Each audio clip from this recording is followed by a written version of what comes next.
네, 보신 대로 검찰은 박근혜 대통령을 피의자로 입건하는 초강수를 선택했지만 박 대통령은 검찰 수사를 거부하고 강한 국정 수행 의지를 드러냈습니다.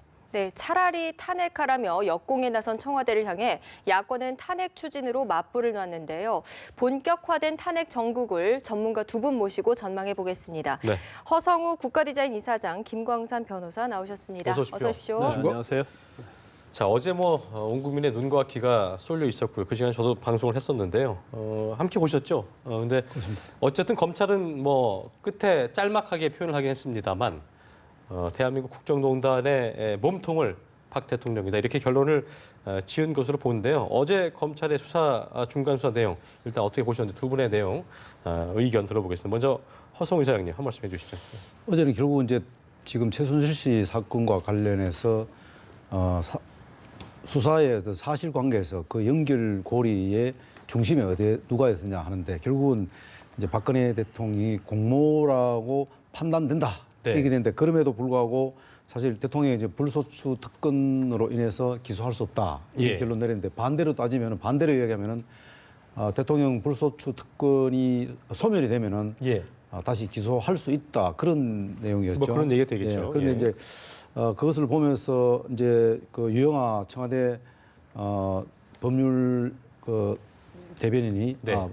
변호사가 어제 그런 이야기했죠. 뭐 사상 누각이다.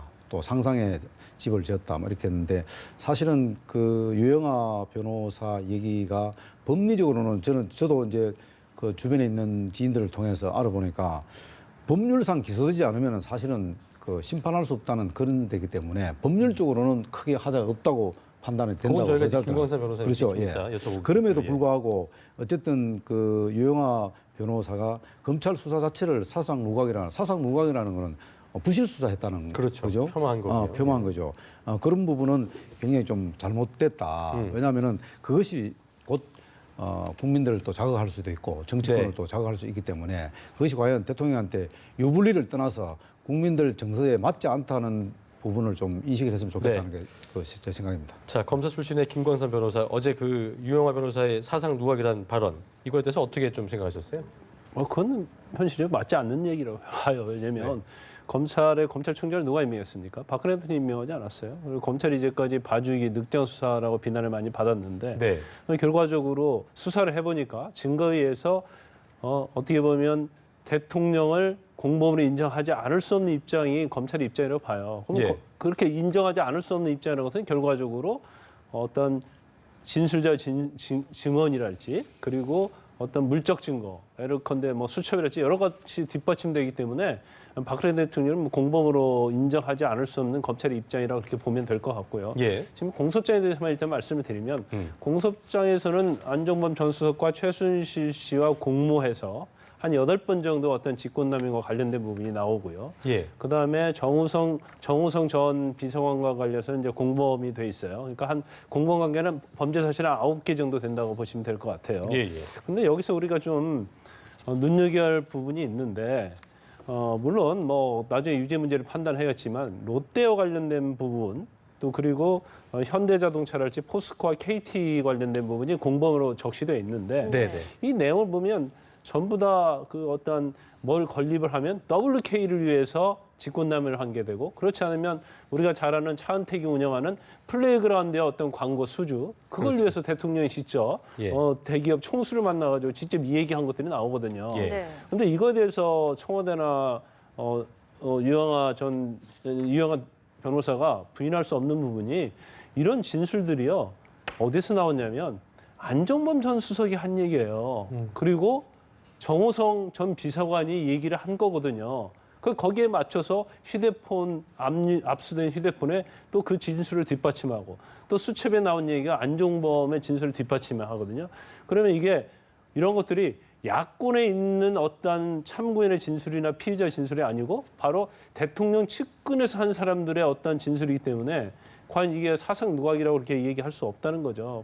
단연 이제 공소장 내에서 좀 아쉬운 점이 있다고 한다면 네. 이제 범죄 사실이 대부분 직권남용과 공무상 비밀 누설로 돼 있잖아요. 네. 물론 검찰에서 제3자 뇌물수수에 대해서는 추후에 계속 수사를 하겠다고 했거든요. 예. 그런데 사실 롯데나 그 현대나 포스코나 KT 그런 부분들을 이제 법리에 있어서 약간 어려운 점이 있겠지만 이걸 정말 조사를 잘 해보면 그냥 뇌물이나 아니면 제3자 뇌물수도 가능할 수 있다고 봅니다. 그런데 뇌물수수로 가게 된 말이 나와서 좀 말씀드리겠습니다. 뇌물수수로 가게 된다면 일단 뭐 아까도 저희가 리포트에도 있었습니다만 일단은 뇌물수수 혐의가 없었기 때문에 대기업들은 안도의 한숨을 쉬고 있다고 그러는데 네. 뇌물수수로 가게 된다면 대기업들도 이제 좀 문제가 되겠죠. 그렇죠. 대기업 자체는 뭐 대가성이 있다고 그렇죠. 보는 거기 때문에 그렇죠. 뭐 대통령이 그렇게 얘기하는데 우리가 어떻게 이걸 네. 출연을 안 할 수 없느냐 이제 그런 얘기를 하고 있죠. 그런데 물론 대기업 그럴 수 있어요. 또 뭐 그럴 가능성도 충분히 있다고 봅니다. 네. 하지만 이제 몇 개 기업의 그 중에서는 좀 뇌물과 관련성이 있을 수 있다고 하는 기업이 몇 개가 있어요. 특히 CJ와 관련해서는 안종범 전 수석이 CJ와 관련해서는 CJ 송정식 회장이 대통령 독대하지 않았습니까? 네. 그때 이재현 회장에 대한 사면을 얘기했다는 거예요. 네. 근데 결과적으로 8.15 사면이 되지 않습니까? 네. 예를 들어서 그 롯데와 관련해서도 나중에 70억 관련해서 대통령이 직접 만나서 얘기했고 결과적으로 수사가 이루어지기 직전의 상태였고 그다음에 SK와 관련된 부분도 마찬가지죠. 결국 최태원 회장 부분에 대해 있어서 결국 8.15 사면이 됐단 말이에요. 예, 그러면 예. 이런 것들에 있어서는 단지 직권남용이 아니고 뭔가 부정한 청탁과 대가가 있을 수 있다고 우리가 추론을 할 수 있기 때문에 이런 부분에는 이제 검찰에서 조사를 그렇겠네요. 하면 예. 충분히 뇌물이나 제3자 뇌물 수수도 될 수 있는 그러한 뭐 범죄 사실이라고 봅니다. 예. 알겠습니다. 어제 검찰에서도 또 그 기업에서 인허가상 불이익이나 뭐 세무조사가 두려워서 그랬다 이런 얘기 나왔거든요. 이게 어느 정도 그 시사하는 바가 있지 않을까요? 그렇죠. 그런데 뭐 그 정도 가지고 뭐 이렇게 뇌물 수수를 하기는 어렵지만 그렇습니까? 이제 직권남용은 일종의 강제성이 있어야 하거든요. 강요가 있어야죠. 그러니까 직권을 이용해서 상대방으로 하여금 하기 싫은 일을 쉽게 말하면 하기 싫은 일을 하도록 만드는 게 직권남용이기 때문에 이제 세금 조사를 지금 인허가 때문에 어쩔 수 없이 나는 출연할 수밖에 없었다. 그 내용을 그대로 받아들이면 직권남용이 되는 거죠. 예, 네. 알겠습니다. 그리고 문제는 지금 이런 부분도 우리 좀 생각해 볼 것 같아요. 왜 지금 유영하 변호사가 저렇게 검찰 수사에 사상 누각이라 표현을 하냐 이렇게 네. 우리가 짐작을 해보면은 사실 그 최순실 씨가 K 미러 재단하고 K 스포츠 재단 만들 때 취지를 설명했을 거 아니에요, 대통령한테. 예. 그 취지는 본래 취지는 문화영성과 관련해서 여러 가지 하여튼 취지는 굉장히 좋은 취지입니다. 그게. 그리고 취지에 대통령이 공감을 하고 그 공감에 따라서 또 최순실 씨가 어떤 그 지시를 해달라고 요구를 했을 겁니다. 그게 이제 바로 소위 말하는 그 모금을 53개 기업으로부터 774억을 모금하는 과정에서 모금이 잘 안 되니까 대통령이 좀 더 적극적으로 나서서 모금을 해달라 이렇게 아마 최순실 씨가 요청했겠죠. 그래서 대통령이 거기에 따라서 또 적극적으로 나서고 이러한 과정에서 아마 대통령은 그냥 순수하게 뭐 지금 계속 이야기 나오는 거는 지금 유영하 그 변호사가 얘기한 대통령은 순수한 입장에서 얘기를 했다. 이러는데 그 순수한 입장에서 얘기했다는 거 하고 그 다음에 그 압력을 넣었다 하는 거하고 그 관계를 설정하는데 굉장히 검찰이 좀 어려움을 겪었지 않았나. 네. 네. 물론 뭐 여러 가지 지금 정황 증거들이 다 검찰에서 갖고 있다라고 했겠죠.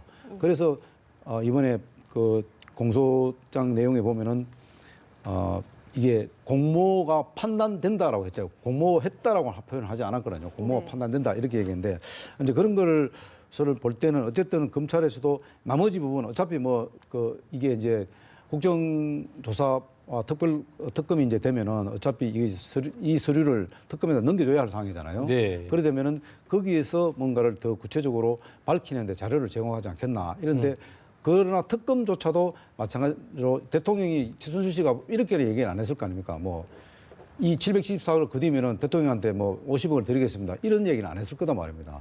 그러니까 대통령 입장에서는 나는 억울하다 할 수 있는 부분이 추측의 여지가 있죠. 그러나 어쨌든 중요한 것은 이런 여러 가지 군데군데 정황상으로 그럼에도 불구하고 대통령이 어떤 지시나 또 보이지 않는 외압을 넣었다든가 결국 이번에 지금 뭐 김 변호사님 말씀하신 대로 재벌 총수들은 거의 다 지금 피해자로 지금 이렇게 결론 내리지 않습니까? 그럼 피해자가 있다면은 가해자는 누구냐는 부분이죠. 그렇지 않습니까?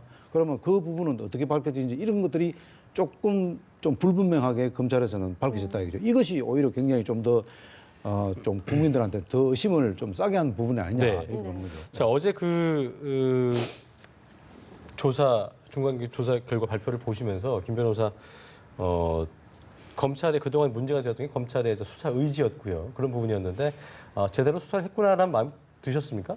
보시면서. 좀 미진한 부분이 있죠. 예. 제가 검찰 공소장 나오기 전에 방송에 나와서 이런 얘기를 많이 했어요. 첫 번째는 대통령이 공범으로 들어가고 네. 죄명의 뇌물수수나 제3자 뇌물수수가 만약에 들어간다고 하면 검찰의 의지를 가지고 정말 수사를 잘한 것이다. 그러면 우리는 박수를 보내야 할 것이라고 했는데 결국 이제 공범 관계만 들어갔고요. 뇌물수수는 뭐 앞으로 하겠다고 했으니까 뭐 앞으로 이게 추가될지 어쩔지 모르겠어요. 이제 그렇지만 적어도 검찰이 공범으로 박근혜 대통령이 기재했다는 것 자체는 예. 그것은 상당히 저는 의미가 있다고 봅니다. 그런데 사실 이 공소장 자체가 굉장히 중요한 의미를 가져요. 왜 중요한 의미를 가지냐면 첫 번째는 일단 박근혜 대통령이 공범 관계로 적시가 됐기 때문에 헌법과 법률 위배라는 탄핵 사유에서 명백하게 예. 해당이 되기 때문에 이제 야당 측에서 탄핵을 하는데 그 커다란 문제점이 없다는 거고요. 그다음에 청와대 입장이나 박근혜 대통령 입장에서 보면 이제 공범 관계라고 돼 있고 또 검찰에서 피의자로 소환하기 때문에 퇴임을 하고 나면 결과적으로 공범들이 처벌받게 되면 본인도 또 처벌은 불가피하다. 그런 면을 우리가 볼 수가 있죠. 그런데 사실 지난주에 검찰이 18일까지 마지노선을 세우고 대면 조사를 요구했었는데 결국 청와대가 응하지 않았죠. 근데 굉장히 그것은 뭐 시간적인 고려에서 아마 응하지 않았고 결국 공소장에 박근혜 대통령이 공범으로 들어간다는 것은 어느 정도 인지를 하고 있었을 겁니다. 그럼 구태여 지난주 들어가서 대면 조사하게 되면 공범으로 들어갈 건데 네. 오히려 대면 조사 한 다음에 공범으로 들어가면 그건 굉장히 더 파장이 클 수가 있겠죠.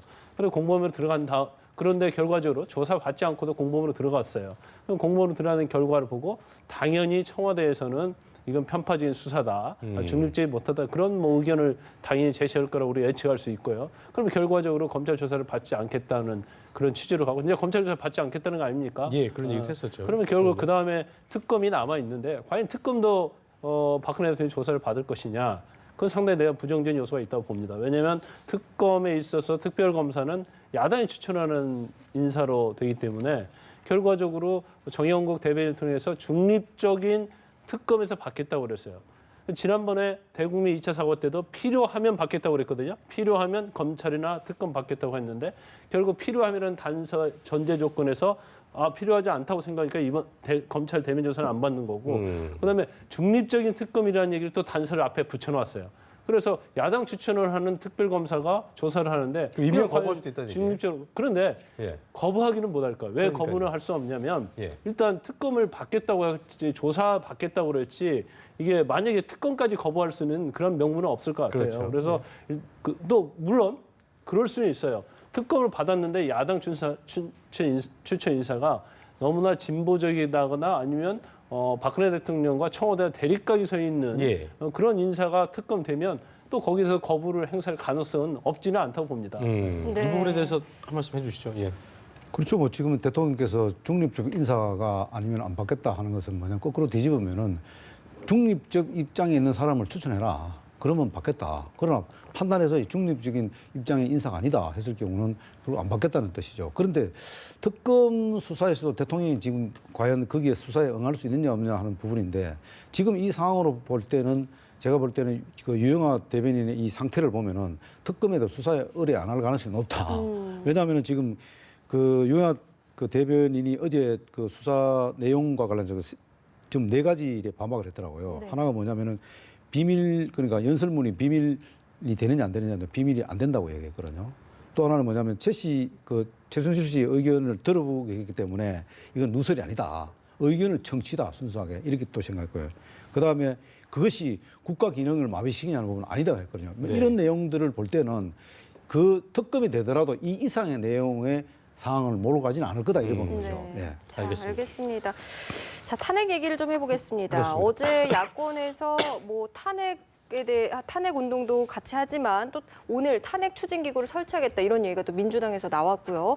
또 새누리에서도 비주류 의원 32명이 탄핵 촉구에 동참하겠다고 이런 얘기까지 했습니다. 그렇습니다. 이렇게 탄핵 얘기가 높아지고 있는데 청와대는 차라리 탄핵 절차에 들어가라 이렇게 역공을 펼치고 있습니다. 뭐 일각에서는 수개월의 시간을 벌면서 상황 반전을 모색하는 것 아니냐 이런 얘기도 나오는데요. 지금 탄핵 전국 좀 어떻게 전망하시나요? 청와대 입장에서는 뭐 우리 속된 말로 얘기하면 뭐 법대로 하자 이런 예. 얘기거든요. 근데 사실 야당이 이 타이밍을 놓친 이유가 뭐냐면은 탄핵도 지금 야당이 지금 탄핵을 만지작거려도 2가지 관문을 통과해야 됩니다. 첫 번째 하나면은 국회 의사 중득수를 충족시켜야 됩니다. 그리고 또 하나는 뭐냐면은 헌재까지 가야 되는데 헌재도 뭐 변호사님 아시겠지만 그것도 일종의 재판이지 않습니까? 네. 헌재에서 결국은 기각 아니면은 뭡니까? 파면이거든요. 그 둘 중에 하나를 택해야 되는데 그것도 상당한 법리 논쟁이 벌어질 거다 이거죠. 이렇게 되면은 가장 중요한 것은 대통령이 임기를 그대로 보장한 상태에서 이게 진행이 된다는 겁니다. 그렇게 됐을 경우에 야당이 할 수 있는 것은 탄핵 이전에 사실 어떻게 보면 빨리 지금도 늦지 않지만은 지금 안철수 지금 전 대표가 얘기한 대로 극우 내각 형태의 총리를 빨리 먼저 야당이 합의해서 추천하는 게 맞다. 그리고 그렇게 되면은 청와대에서도 물론 뭐 지금 이 상태에서는 안 받겠다 했지만은 그래도 상황이 왜냐하면은 청와대에서는 이 탄핵만 쳐다보고 있지는 않을 겁니다. 왜냐하면 야당에서도 뭔가를 과제물을 던져줄 거다. 그 과제물이 뭐냐? 지금 김병준 총리 지명자 카드를 일단은 사장화시킬 수도 있다는 거죠. 사석으로 버릴 수도 있고 오히려 공개적으로 처리하겠다고 할 수 있단 말입니다. 이런 식으로 가게 되면은 결국은 또 야당이 딜레마에 빠질 수 있다는 거죠. 그래서 네. 탄핵을 지금 하고 싶어도 쉽게 지금 못하는 이유가 오히려 지금 탄핵 결과가 잘못되면은 대통령한테 오히려 사실 새로운 빌미를 제공할 수 있기 때문에 야당에도 그렇고 또 하나는 뭐냐면은 과연 그렇다면은 지금 여당의 협조 없이는 탄핵은 불가능합니다. 그 여당에서 진짜 실질적으로 얼마만큼 탄핵에 협조하겠냐. 물론 뭐 어제 이제 비대위를 만들어서 35명, 32명이 탄핵에 찬성했다는데 그것은 이제 지금 분위기상으로 그렇고 지금 막상 탄핵이 시작돼 갖고 탄핵 정국이 돌입해 갖고 국회에서 시작됐을 적에 또 어떤 변화가 있을지도 모르거든요. 그 부분이 있기 때문에 그래서 지금 문재인 대표나 전 대표나 지금 안철수 전 대표가 이 탄핵과 관련해서는 지금 결이 조금 다른 이유가 바로 거기에 있다고 보는 거죠. 예. 문재인 대표는 좀 시간을 좀 적절한 시점에 타이밍을 잡자는 거고요. 물론 뭐 문재인 전 대표는 이제 변호사 출신이기 때문에 나름대로 뭐 이 과정을 다 꿰뚫고 있겠죠. 그러나 어쨌든 문재인 대표는 빨리 하고 싶은 입장도 있겠습니다만은 그것을 타이밍을 지금 갖고 있는 거고 그리고 안철수 대표는 그 관계없이 지금 당장 지금 그 여당과 협조해서 탄핵 절차를 밟자 이러는데 이것도 지금 사실 어떻게 보면 탄핵 절차도 야당이 지금 단일 대우로 갖춰주는데 지금 이것도 야당이 보면 약간 지금 틈이 지금 벌어져 있거든요. 그게 그런 이제 상태이기 보니까 때문에 총리 추천에 대해서 굉장히 지지부진하고 있는데 그 이유가 있을 것 같아요. 이면에. 그렇죠. 총리 이제 추천을 하게 되면은 뭐 지난번에도 한번 말씀드렸습니다만은 문재인 대표 입장에서는 지금 그 장애투쟁으로 갈 수밖에 없는 게 장애투쟁으를 지금 들을 수도 없는 이유가 뭐냐면은 문재인 대표는 지난 대선 측에 4년 중임제로 지금 만들었어요. 4년 중임제 개헌 문제를 거쳤습니다. 근데 지금 가장 중요한 것은 야당에서 추천한 총리가 해야 할 부분이 뭐냐면은 개헌까지도 손을 쥐어야 된다는 거죠. 그냥 막연하게 지금 내치, 외치, 뭐 어떤 책임 총리 이게 부분도 있지만은 가장 큰 부분은 바로 개헌입니다. 개헌의 임무를 어떻게 완수하느냐에 따라서 대통령 구도가 바뀌게 되죠. 그렇기 때문에 지금 안철수 대표는 대신에 이제 그 내각제나 이원 집정제에 상당히 관심이 많은 걸로 알고 있어요. 근데 그러다 보니까 지금 가장 중요한 것은 문재인 대표가 추후에 지금 민주당한테 어떻게 물꼬를 터주냐에 따라서 사실 그 야권 추천 총리는 급물살을 타느냐 마느냐는 문재인 대표한테 달려있다고. 그러니까 그런 부분에 대해서 의견이 엇갈리는 것도 있고 또 지명자가 또 인사청문회를 해야 될 거 아니겠습니까? 그런데 뭐 도덕적 흠결이 있다. 이런 경우에는 또 야권이 또 역공을 맞을 수 있지 않겠느냐. 이런 것 있죠. 때문에 그렇죠. 지지부진한 이유가 있다라는 분석도 있더라고요. 제가 볼 때는 그거는 참 부차적인 문제예요. 왜냐하면 그렇습니까? 특히 야당에서 추천한 부분은 상당히 그래도 검증된 사람 중에 아마 추천이 될 겁니다. 그렇기 때문에 인사청문회는 거의 막 통과되는 쪽으로 철저하게 보고 모니터링을 할 거다 이렇게 하고 얘기하는 거죠. 후에 그러다 보니까 제도권 내에서 나올 가능성이 높죠. 네. 비제도권 내에서는 지금 그런 상황이 알겠습니다. 맞지 어쨌든 않습니까? 야권에서는 박 대통령이 스스로 물러나는 것을 가장 바라고 있는 상황일 것 같습니다. 그런 것 같습니다. 그렇죠. 예. 그런데 일단 뭐 야권에서 아무리 이제까지 대통령이 어떤 질서 있는 퇴진을 생각하고 있었지만 뭐 그건 거의 불가능해진 거 아니에요. 여러 가지 이제 상황을 보면 그런데 제가 뭐 이제부터 쭉 말씀을 드리지만 일단 청와대나 박근혜 대통령의 시간의 덫에 야당이 완전히 말려들었다 그렇게 봅니다. 박근혜 대통령이 1차, 2차 대국민 사과하고 또 정세균 의장 만나서 국회 추천 총리 해달라고 그랬잖아요. 예. 근데 국회 추천 총리 할 때도 자기가 이선 후퇴를 한다든가 아니면 총리의 권한, 범위에 대해서는 얘기하지 않았어요. 그건 던져놓고 야권에서 어떻게 보면 의견이 취합이 안 되기 때문에 그렇게 던져놓으면 시간이 많이 벌 것이다. 그런 생각을 했을 가능성이 크다는 거죠. 네. 근데 결과적으로 추미애 대표가 영수회담 제의하고 또 여러 가지 과정을 겪으면서 시간이 많이 끌어졌죠. 그리고 네. 검찰이 어떤 대면 조사를 가느냐 안 가느냐고 시간이 굉장히 끌어졌어요. 네. 그러면 결과적으로 이제 시간의 싸움에 있어서는 일단 박근혜 대통령과 청와대가 완전한 승리를 했다고 합니다. 그런 면에서 이제 탄핵 이후에 아까도 얘기했지만 헌법재판소에서 넘어가게 되면 이게 시간이 얼마큼 최장 걸리는 겁니까 이게? 아니 그래서 시간에 덧세 걸렸다는 얘기는 지금 계속 시간이 갈수록 헌법재판소를 가는 데 있어서 시간이 딜레이 되는 거 아니에요? 그러면 지금 뭐 저는 개인적으로 볼 때는 국회에서 200명이 찬성하는 탄핵에 찬성하는 것은 저는 별 문제가 없다고 봐요. 네. 그다음에 가장 야권에서 걱정하는 것은 그런 헌법재판소 갔을 때 이게 과연 탄핵안이 받아들일 것이냐 이제 그 문제가 아니겠습니까? 그렇습니다. 그런데 시간이 끌어가면서 어떤 문제가 발생하냐면 내년 1월에 현재 소장 박한철 소장이 임기가 만료되고 또 3월에는 이정미 헌법재판관이 만료가 된단 말이에요. 그러니까 예. 시간이 갈수록 어떻게 보면 야당이 원하는 것을 얻지 못할 수 있는 그런 상황에 가고 있다는 거죠. 근데 저는 제가 볼 때는 지금은 어떤 뭐 거국 총리내가 그런 것도 굉장히 중요하지만 현재로서 야당 자체는 탄핵 말고는 아무런 뭐 할 게 있는 게 없어요. 근데 탄핵을 하려면 전제 조건이 있어야죠. 만약에 대통령이 돼서 탄핵을 하게 되면 대통령의 직무가 정지되잖아요. 예. 그럼 현재 황교안 총리가 권한대행을 행사할 수밖에 없는데 결국 황교안 총리와 박근혜 대통령은 일체다고 볼 수 있는 거예요. 네. 그러면 탄핵을 해서 직무정지시키는 게 의미가 없다는 거죠. 그러면 어떤 방법이든지 간에 현재 황교안 총리가 내려오고 어떤 국회에서 추천한 총리라도 일단 청와대에서 받게 하면서 계속 탄핵이 가야 한다는 거죠. 탄핵 절차를 예. 밟아야 하는데 네. 오늘도 알겠습니다. 아까 정영국 청와대 대변인이 얘기했잖아요. 총리에 대해서 지난번 국회에서 총리를 추천을 받겠다고 했는데 지금은 안 받겠다. 상황이 달라졌다 이 얘기잖아요. 예, 그럼 받지 않겠다는 그렇죠. 의미 때문에 이게 이제 알겠습니다. 더 시간이 갈 가능성이 크다는 거죠. 네. 알겠습니다. 그래서 저는 한 말씀을 좀 드리면은 네. 이제 야당은 자꾸 그 뜬구름 잡는 소리를 하지 네, 마시고요. 네. 어차피 대통령이 하야하기는 굉장히 어려운 상황을 예. 가고 있잖아요, 지금. 그렇다면은 현실적인 선택을 할 수밖에 없다. 그 현실적인 선택이 뭐냐? 우선 대통령 임기를 보장할 거냐 말 거냐 그 부분에 대해서 심도 있게 논의를 해야 됩니다. 그게 정해지면 나머지는 일사불란하게 정리가 될 수 있거든요. 그렇지 않습니까? 알겠습니다. 예. 네, 이렇게 야당에서는 좀 결은 다르지만 어쨌든 한 목소리로 좀 모아지고 있는 것 같습니다. 하지만 여당에서는 지금 남경필 경기지사 김용태 의원이 탈당 쪽으로 마음을 뭐 정한 이번 것 주에 할 같아요. 거라고 하더라고요. 네, 예. 자 새누리당 이대로 분당될 수도 있을까요? 사실 그 지금 상황으로 보면 뭐 어찌 보면 남경필 지금 지사가 지금 이제 총대를 메고 탈당을 해야 되겠다 이 지금 상황을 어떻게든 극복해 보려고 하지만은 예. 사실 탈당했을 경우에 후속 탈당자가 뒤따르지 않으면 사실 굉장히 그 외로운 투쟁이 될 수밖에 없습니다. 예. 그리고 사실 그 탈당이라는 건 호적을 파는 거나 마찬가지입니다. 이 쉬운 일이 아니거든요.